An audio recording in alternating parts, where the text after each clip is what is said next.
काय आपल्याला बघायला मिळेल? एका वृत्तचित्तीची त्रिज्या 4 सेमी आहे आणि उंची किती दिली आहे? 10 सेमी. तर तिचे वक्र पृष्ठफळ किती असं विचारलेलं आहे. तर वक्र पृष्ठफळाचं सूत्र काय? मी आता डायरेक्ट घेतोय. वक्र पृष्ठफळाचे वक्र पृष्ठफळ वक्र पृष्ठफळ बरोबर काय मिळणार आपल्याला? 2 पाय आर एच. आता बघा आर दिले किती? 4 आणि उंची दिले एच. बरोबर आहे. म्हणजे काय ना 2 गुणिले 22/7 गुणिले 4 गुणिले 10. ठीक आहे. आता बघा 22 दुनी 44 गुणिले 4 डायरेक्ट करा. 44 गुणिले 40 डायरेक्ट करूया भागिले 7. किती होणार बघा रे? 0 ठेवलं. 4 चोक 16 6 176 भागिले 7. 7 न सरळ भाग द्या. 7 दुनी 14 उरले किती? उरले 3. 7 35 उरले 1. त्यानंतर 7 एक्के 7 उरले किती? 3. 7 चोक 28. ओके. उरले किती? 2. परत 7 दुनी 14. बाजलं आपल्याला एवढं उत्तर मिळेल. चौरस सेमी. काय मिळणार? चौरस सेमी. त्यानंतर बघा दुसरं काय आहे? एका वृत्तचित्तीची त्रिज्या 7 सेमी आणि उंची किती आहे? 15 सेमी आणि एकूण पृष्ठफळ काढायला सांगितले. बघा इथं तुम्हाला काढायला सांगितलं होतं वक्र पृष्ठफळ आणि इथं काय काढायला सांगितलं आता?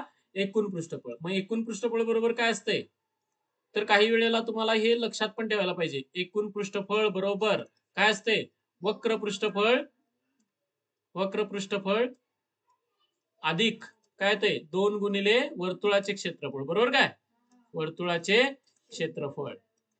आता बघा वक्र पृष्ठफळ किती असते? 2 पाय आर एच आणि 2 गुणिले काय ते? पाय आर वर्ग.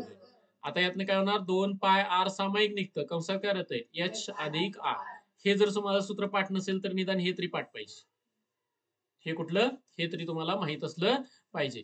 मग आता बघा इथं काय ठेवणार? 2 गुणिले 22/7 गुणिले आर ची किंमत किती आहे?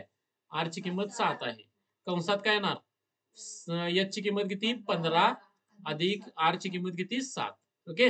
आता काय होणार? 7 ला हे 7 निघूनच जाईल. 22 दुनी किती झाले? 44 आणि कंसात गुणिले काय होणार? कंसामधलं 15 आणि 7 किती ना 22. आता 22 चोक 88 हातच्याले 8. 22 चोक 88 नी 8. 88 8 96.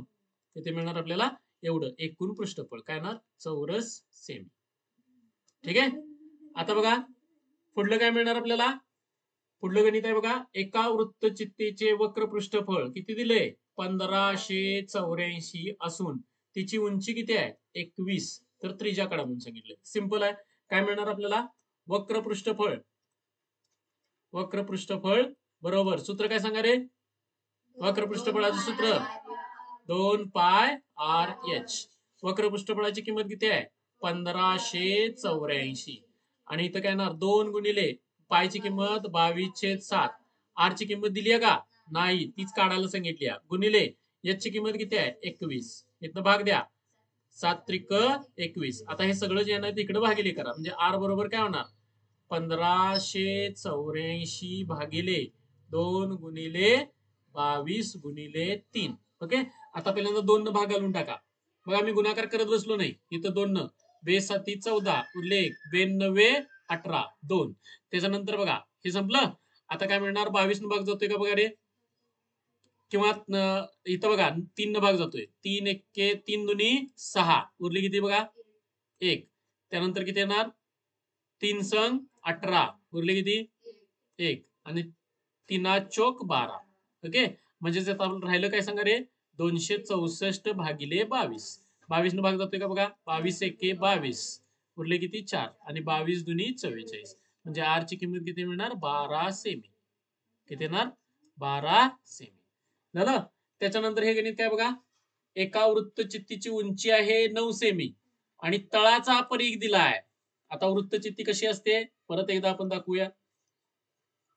ठीक आहे. याची त्रिज्या आर आणि उंची किती? एच. आता तळाचं क्षेत्र किती दिले? परिघ दिलाय. तळाचा परिघ म्हणजे किती येणार रे? 2 पाय. 2 पाय आर ची किंमत किती दिली आहे तुम्हाला? 132. किती दिल्या? 132 आणि उंची किती सांगितली? 9 आणि काढायला काय सांगितलंय? एकूण पृष्ठफळ. मग आता बघा 2 पाय आर बरोबर किती आलं? 132. मग याच्यावर आर ची किंमत काढू शकतो ना आपण. मग आता इथं कसं काढणार सांगा. आर बरोबर काय येणार 132 भागिले 2 पाय. आता पाय म्हणजे काय रे 22/7 ना. 132 भागिले 2 गुणिले 22/7. हे 7 छेदातल्या छेदात आहे, कुठं जाणार अंशात. म्हणजे आपल्याला मिळणार काय 132 गुणिले 7 भागिले 2 गुणिले 22. ओके 22 सक्क 32 असे आणि बे त्रिक 6 आणि 7 त्रिक 21. म्हणजे आर ची किंमत किती आली 21 सेमी. बघा त्रिज्या मिळाली. आपल्याला काढायला काय सांगितलंय एकूण पृष्ठफळ. एकूण पृष्ठफळाचं सूत्र काय एकूण पृष्ठफळ बरोबर 2 पाय आर कंसात आर अधिक एच किंवा एच अधिक आर काय म्हणल्या. तर आता 2 गुणिले 22/7 गुणिले आर ची किंमत किती 21 गुणिले कंसामध्ये काय येणार आर ची किंमत 21 अधिक एच ची किंमत किती दिली 9.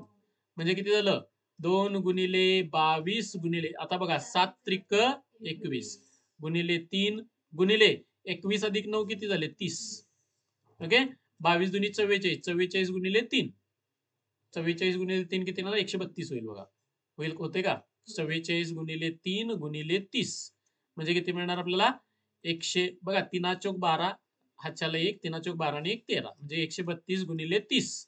आता 132 गुणिले 30 म्हणजे काय ना 0 3 दुनी 6 3 त्रिक 9 आणि 3 एके 3 बरोबर 3 एके 3 आपल्याला किती मिळणार 3960 काय म्हणणार चौरस सेमी.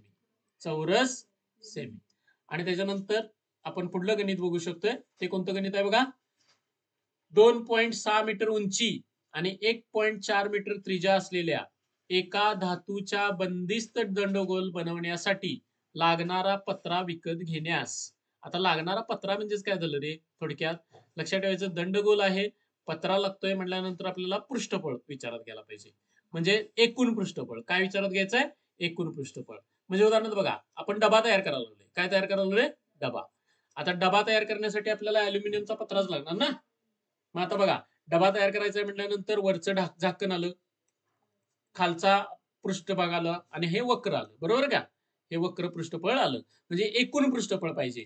मग आता मला सांगा उंची किती दिल्या 2.6 आणि त्रिज्या किती दिल्या 1.4 म्हटल्यानंतर एकूण पृष्ठफळ सांगा.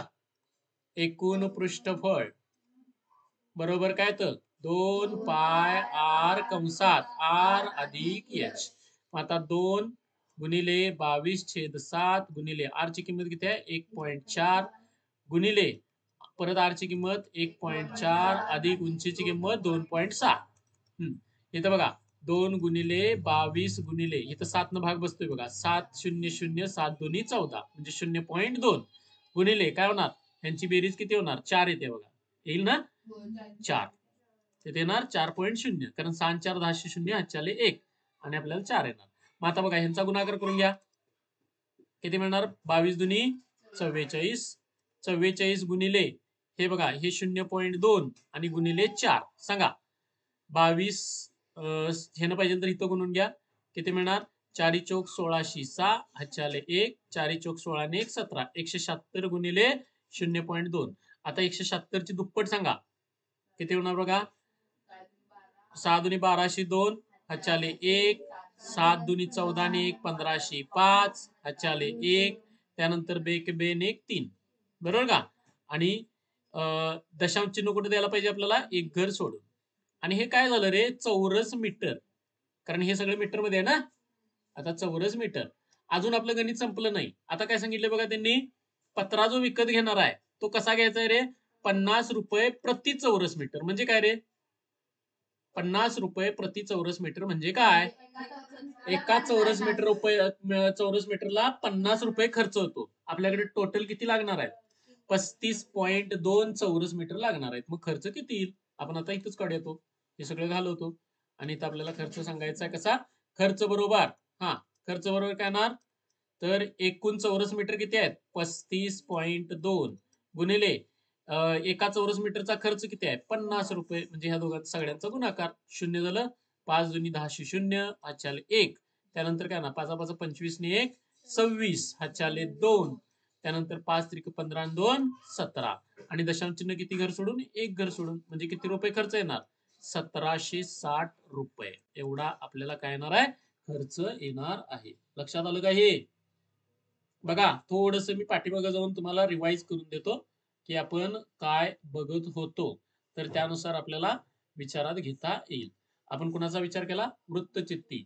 वृत्तचित्तीमध्ये आपल्याला काय मिळतं? तळ हा कोणत्या आकाराचा येतो? तर वर्तुळाच्या आकाराचा. आणि वर्तुळाच्या आकाराचा येत असेल आणि उंची आपल्याला दिलेली असेल तर बघा, वृत्तचित्ती कापल्यानंतर तिचे वक्र पृष्ठफळ कसं तयार होतं रे? आयतासारखं होतं.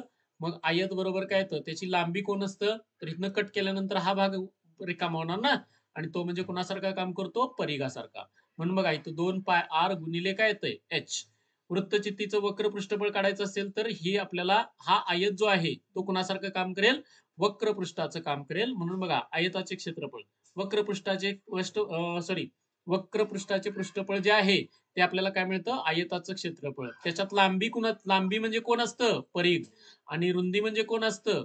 तर उंची असते. आणि त्यामुळे आपल्याला परिघ गुणिले उंची, परिघाची किंमत किती येते? 2 पाय आर आणि उंची किती येते? एच. एकूण पृष्ठफळ काढायचं असेल तर काय करायला पाहिजे? वक्र पृष्ठफळ. बघा हे बाजूचं वक्र पृष्ठफळ आणि हे दोन वर्तुळ आहेत का? वरचं एक वर्तुळ आणि खालचं एक वर्तुळ. म्हणून बघा इथं 2 गुणिले वर्तुळाचे क्षेत्रफळ. वर्तुळाचे क्षेत्रफळ कसं काढतो आपण? पाय आर वर्ग. बरोबर ना? आणि पाय आर वर्ग त्याची दुप्पट. आणि मग ह्याच्यातनं 2 पाय आर सामायिक काढलं, कंसामध्ये काय राहिलं? एच अधिक आर. हे मगापासून आपण सूत्र वापरलं. त्याच्यानंतर बघा वृत्तचित्तीचं घनफळ काढायचं असेल आणि घनफळाचं मी सूत्र एक अगोदरच सांगून ठेवलंय तुम्हाला, काय?